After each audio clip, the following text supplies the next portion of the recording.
경찰과 고위공직자범죄수사처 등 공조수사본부가 윤석열 대통령의 내란 우두머리 혐의와 관련해서 2차 체포영장 집행에 오늘 착수했습니다. 1차 영장 집행에선 경호처가 진입을 허용하지 않으면서 집행이 불가능하다는 판단을 내리고 인력을 철수시켰죠. 재집행이 지금 진행 중인 상황인데 3차 저지선까지는 도달을 했지만 그 이후로는 새롭게 들려오는 소식은 없습니다.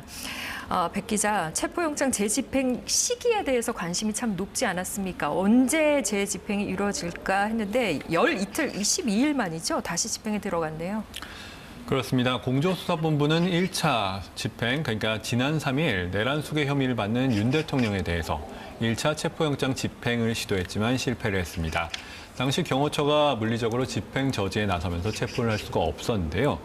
당시 공조수사본부는 계속된 대치 상황으로 사실상 체포영장 집행이 불가능하다고 판단하고 집행 저지로 인한 현장 인원 안전이 우려된다는 이유로 철수를 했었습니다. 이후에 공수처는 체포영장을 재청구에 발부받아 오늘 오전 전격적으로 영장 재집행에 착수를 했는데요. 아무래도 평일이라서 집회 인원과 교통 상황이 고려된 걸로 보이고요. 어제와 그리고 내일로 예정된 탄핵 심판, 변론기일 일정도 고려가 된 걸로 보입니다. 네. 체포 절차는 어떻게 진행이 됩니까?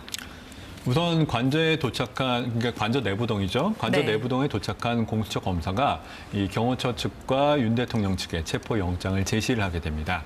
여기까지가 지금까지 진행된 상황으로 볼 수가 있을 것 같고요. 공수처 수사 인력과 경찰이 윤 대통령에게 영장을 제시하고 사본을 교부하는 절차를 거치게 됩니다. 이후에 피의 사실의 요지 그리고 체포 이유, 변호인 선임권 등을 윤 대통령에게 고지를 하고 신병을 확보하는 수순을 밟게 되는데요. 이 과정에서 윤 대통령이 사본 수령이나 이 기명 날리는 거부할 가능성도 있습니다. 하지만 지난번에 경호처가 수사 인력의 관저 내부 진입 자체를 거부하면서 윤 대통령을 대면하지도 못하고 중단이 됐었던 사실인데요. 네. 이후에는 인치 후 조사를 진행하게 될 걸로 보입니다.